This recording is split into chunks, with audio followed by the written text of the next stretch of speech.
Earlier this year, we shared a story about the growing epidemic of overseas online scammers robbing vulnerable Americans. We now have an update on the billions of dollars being taken. Jim Axelrod spoke with a woman whose elderly mother lost her life savings despite pleas, she says, for her bank to take action. Banks say they're limited in what they can do. I'll never forget, there was a message on my phone. Hello, I'm calling with Charles Schwab with the Financial Crimes Investigations team. This was 6 months ago. The message for Leslie came from Charles Schwab, where her mother had an investment account. They just mentioned large transactions and wire transfers, and did I know what was taking place? And you didn't? No, I didn't. Leslie, who asked we only use her first name, was discovering her mother was one of tens of thousands of Americans being scammed by criminals overseas this year. These scammers pretended to be IT experts from the government who told her mom her computer had been hacked and convinced her to take money out of her account to buy gold, which they said was a safer investment. I didn't talk to my family about it. Especially insidious, the scammers told Leslie's mom, Ruth, to keep all of this secret. Well, I wanted to tell them, but I thought that the government would punish me, and I didn't want them to get into trouble, anybody that I told. Leslie was a trusted contact on Schwab's paperwork, and the firm had her ask her mom about what was going on. We said, where is the gold? Is it in your apartment? Is it in a safety deposit box? Where is the gold? And she wouldn't tell us.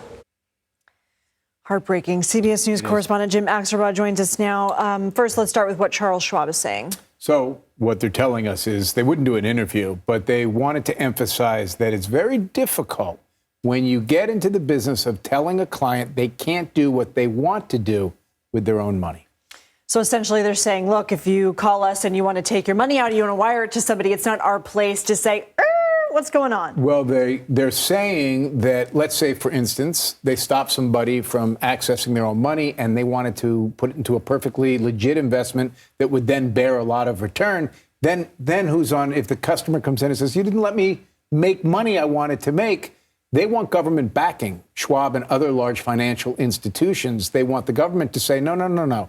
You can step in and do this if you have reason to believe that some customer is at risk. Okay, so let's talk about that. What are you learning in your investigation into the role of banks, and how is the government getting involved? Well, Lindsay, at the top, you said we had done this investigation earlier this year. That had to do with romance scammers, and we looked at the dating platforms because that was the last stop between scammer and victim. This time it's the banks. They're really the last line of defense between scammer and victim. So while I lay out to you that some banks don't want to get too involved, there are other banks. We went to a credit union in Iowa, for instance, where their tellers are trained in how to discuss and interface with customers when they come in and suddenly their withdrawal pattern is different than what it has been. They're taking large sums when they usually haven't. They are trained to then not only ask them, but go into the file and see if there's a trusted contact. You call a family member and maybe say, hey, look, are you sure you want to do what you're telling us? And do you realize, trusted contact, that your father, mother, uncle, aunt is asking to take these large sums of money? They also have working relationships with the local police department. And sometimes somebody with a badge can make someone understand they're being scammed more than, say, a daughter or a son can.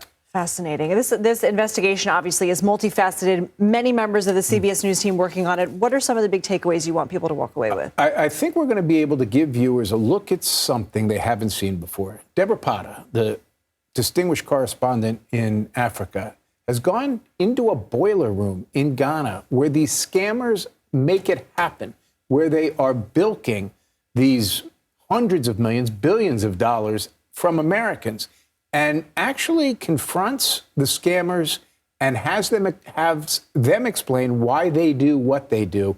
It is riveting television. You'll see it on the CBS Evening News. You'll see it on CBS Mornings, and I'm sure you'll see it right here. That to tease, Jim Axelrod, thank you so much for joining us.